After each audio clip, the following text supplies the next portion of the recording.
और बड़ी खबर आपको बताएं, छिंदवाड़ा मेयर विक्रम आके की तरफ से बयान दिया गया है। अभी कुछ कहना जल्दबाजी होगी, समय आने पर बदलाव संभव है, यह भी विक्रम आके की तरफ से कहा जा रहा है। छिंदवाड़ा मेयर है विक्रम आके, जो बड़ी बात यह कह रहे हैं कि अभी कुछ भी कहना बहुत जल्दबाजी हो जाएगी, समय आने दीजिए। और समय आने पर बदलाव से भी उन्होंने इनकार नहीं किया है। और यह बड़ी बात इसलिए भी हो जाती है क्योंकि खुद कमलनाथ इस बात का जिक्र कर चुके हैं कि आने जाने में कोई रोक टोक नहीं है।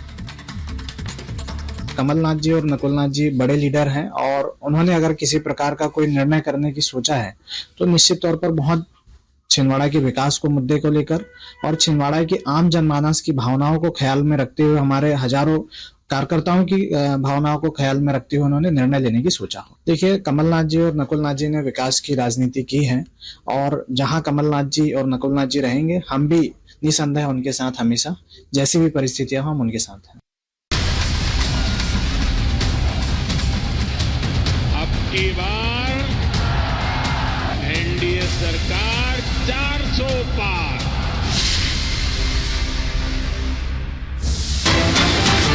दिल्ली से, जहां पर दिल्ली से भारत मंडपम में बीजेपी का राष्ट्रीय अधिवेशन का आज दूसरा दिन है। दूसरा दिन काफी अहम, क्योंकि कुछ देर में पहुंचेंगे पीएम मोदी और आज पीएम मोदी का राष्ट्रीय अधिवेशन को लेकर संबोधन होगा। बड़ी बात यह भी है कि आज विपक्ष के खिलाफ प्रस्ताव भी आ सकता है। कुछ देर में पीएम मोदी पहुंचने वाले हैं, पीएम मोदी का संबोधन होगा, तो बेशक आगामी चुनाव को लेकर पीएम मोदी आज नेताओं कार्यकर्ताओं को जीत का मंत्र देंगे। लिहाजा आज पीएम मोदी का संबोधन काफी अहम हो जाता है। और देखिए, बड़ी खबर आ रही है, जब पीएम मोदी पहुंच गए भारत मंडपम में, आज राष्ट्रीय अधिवेशन का दूसरा दिन है, जब पूरे देश भर से 11,500 से ज्यादा कार्यकर्ता, नेता, पदाधिकारी मंडपम में मौजूद हैं। लिहाजा आज पीएम मोदी भी पहुंच चुके हैं भारत मंडपम में। देखिए, तस्वीरें आप टीवी स्क्रीन पर आ गई हैं आपके। जिस तरीके से आज अधिवेशन का सेकंड डे है, महत्वपूर्ण दिन इसलिए भी क्योंकि आज कई अहम प्रस्ताव लाने के साथ साथ पीएम मोदी का संबोधन भी होगा और सबकी निगाहें पीएम मोदी के संबोधन पर लगी हुई हैं, क्योंकि यह माना जा रहा है कि आज का पीएम मोदी का संबोधन आगामी चुनाव को लेकर काफी अहम हो जाता है। सुमित, 400 प्लस पर यह महामंथन है, आखिर कैसे उस आंकड़े तक पहुंचना है, इसका क्या वो गुरु मंत्र होगा, वो महामंत्र होगा जो प्रधानमंत्री नरेंद्र मोदी तमाम पदाधिकारियों और साथ ही तमाम कार्यकर्ताओं के साथ साझा यहां पर करेंगे। और वो तमाम विकास की योजनाएं जो पिछले 10 सालों में मोदी सरकार की तरफ से लाई गई हैं, उन्हें जन जन तक पहुंचाना, कैसे हर एक व्यक्ति उसका लाभार्थी हो सके, इसके तमाम प्रयास। और इसी अधिवेशन के जरिए, इस बैठक के जरिए इसकी एक कोशिश यहां पर की जा रही है। वैभव हमारे सहयोगी लगातार यहां पर नजर बनाए हुए हैं, ग्राउंड जीरो पर है, सीधा उनका रुख कर रहे हैं। वैभव, आज का दिन कितना महत्वपूर्ण होने वाला है, क्योंकि आज प्रधानमंत्री नरेंद्र मोदी का खुद भी संबोधन यहां पर होगा और वो जो जीत का मंत्र बार बार कहा जा रहा है 400 प्लस को लेकर, वो जब डिलीवर करेंगे।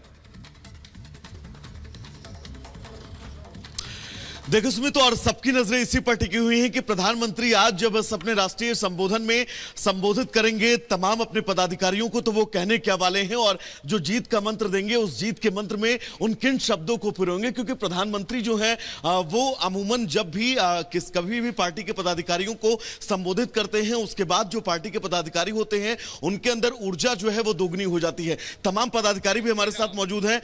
सर, जिस मिशन को लेकर बीजेपी इस बार चल रही है, मुश्किल थोड़ा सा जरूर है, लेकिन कितनी उम्मीदें और कितनी मेहनत आप लोग करने वाले? मुझे तो बिल्कुल मुसीबत दिखाई नहीं दे रही। साफ साफ है कि नरेंद्र मोदी ये देश के बहुत ही बड़े नेता है और पूरे विश्व में विश्व नेता कहलाते हैं। तो भारत में इस बार तो 400, तो क्या प्रॉब्लम, मुझे तो कोई मुसीबत नजर नहीं है। सांस्कृतिक विरासत को संरक्षित और संवर्धित करने में हमारी सरकार ने अभूतपूर्व तथा उल्लेखनीय सफलता प्राप्त की है। बीते 10 वर्षों में प्रधानमंत्री श्री नरेंद्र मोदी जी की अगुवाई में भारत की आध्यात्मिक विरासत को देश की एकता के साथ जोड़ने का कार्य किया है।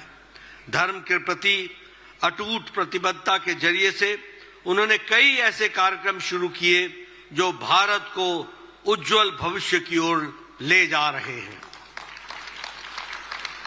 गौरतलब है कि भारतीय सभ्यता और संस्कृति के कण कण में प्रभु श्री राम, माता सीता, रामायण रचे बसे हैं। हमारे लोकतांत्रिक मूल्य और सभी के लिए न्याय को समर्पित हमारा संविधान राम राज्य के आदर्शों से प्रेरित रहा है। भारत के संविधान की मूल प्रति में भी मौलिक अधिकारों के खंड पर भगवान श्री राम, माता सीता और लक्ष्मण जी का विजय पश्चात अयोध्या लौटने के बाद का चित्र बना हुआ है, वह इस बात का प्रमाण है कि मौलिक अधिकारों के प्रेरणा स्रोत भगवान श्री राम ही हैं। राम राज्य के आदर्श पूज्य बापू के हृदय में भी बसा हुआ था। महात्मा गांधी कहते थे कि राम राज्य का विचार ही सच्चे लोकतंत्र का विचार है। प्रधानमंत्री श्री नरेंद्र मोदी जी ने प्रभु श्री राम के आदर्शों पर चलते हुए देश में सुशासन को स्थापित कर राम राज्य की भावना को सच्चे अर्थों में चरितार्थ किया है। विकसित भारत के निर्माण में जिन संकल्पों को हमने आत्मसात किया है, उसकी पूर्ति भी प्रभु श्री राम का मंदिर एक निर्णायक भूमिका का निर्वहन करेगा। हमारे माननीय प्रधानमंत्री जी भगवान श्री राम से जुड़े इस पावन अवसर पर पूरे देश को एक सूत्र में पिरोने में अतुल्य भूमिका निभाई है।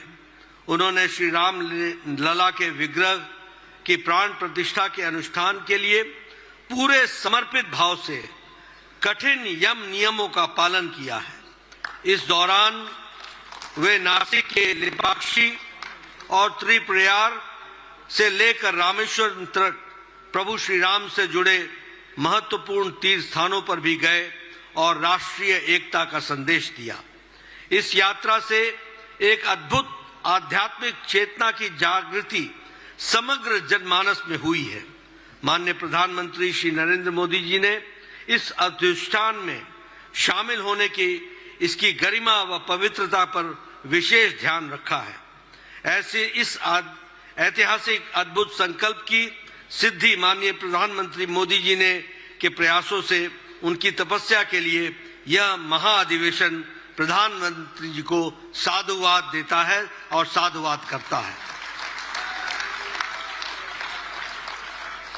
आज देश हर्षित है, राममय है, राम की ऊर्जा है, राम का तेज है, देश के मन मंदिर में विराजित हो गया है। राम मंदिर के लिए चले आंदोलन में अर्पण, तर्पण, संघर्ष, बलिदान तथा संकल्प और सिद्धि का समावेश है। तो सुन रहे थे आप जेपी नड्डा को। अब सीधे रुख करते हैं ग्राउंड जीरो का मैसेज जुड़ गए हैं हमारे सहयोगी वैभव जेपी नड्डा को सुन रहे थे हम, लेकिन इससे ज्यादा अहम हो जाता है पीएम मोदी का वो संबोधन जिसको सुनने के लिए, समझने के लिए तमाम जो कार्यकर्ता और जो नेता है वो पहुंचे हुए हैं। कितनी देर में शुरू हो जाएगा पूरा का पूरा पीएम मोदी का संबोधन और क्या कुछ देख पा रहे हैं आप वहां पे? और जिस तरीके से अगर देखा जाए जो भगदड़ मची हुई है कांग्रेस में, उसको देखकर पीएम मोदी का इस बार अब की बार 400 पार वाला जो नारा है ज्यादा बुलंद होता दिखाई दे रहा है। बिल्कुल, एक तरफ कांग्रेस के खेमे में जैसा कि आपने जिक्र किया भगदड़ मची हुई है, लेकिन दूसरी तरफ उससे बहुत परे बीजेपी के इस राष्ट्रीय अधिवेशन में देश भर के कोने कोने से तमाम पदाधिकारियों के जो पहुंचने का सिलसिला है वो लगातार जारी है। आप देख सकते हैं देश भर के कोने कोने से जितने भी पार्टी के कार्यकर्ता हैं वो पहुंच रहे हैं। सबसे अहम यह है सर, मैं आपसे जानना चाहूंगा, मिशन जो इस बार आप लोग लेकर चल रहे हैं वो कितना आसान है? किन किन चुनौतियों का सामना आप लोगों को करना पड़ सकता है जब ग्राउंड पर पहुंचेंगे? इस समय तो कोई विरोध में है ही नहीं। जितनी साफ सुथरी छवि माननीय प्रधानमंत्री जी की और देश में इस सरकार की बनी हुई है, खास तौर पे जो कोविड की मैनेजमेंट को ले लें, स्वास्थ्य सेवाओं को ले लें, ग्रामीण अंचल में जितने काम हुए हैं, इन सभी सेवाओं को लेकर लोग जो है वो खुश हैं। और एक बार फिर से तीसरी बार मोदी जी की सरकार बनाने के लिए लोग खुद ही आगे आ रहे हैं। और राम जन्मभूमि का जो विवाद है वो खत्म हुआ है, 370 की धारा टूटी है, इससे लोगों में उत्साह है। ये सब चीजें जब आप लोग ग्राउंड पर जाएंगे तो नजर आएंगी, लगता है आपको? बिल्कुल नजर आती हैं। लोग जो है इस सरकार को दोबारा लाने के लिए तैयार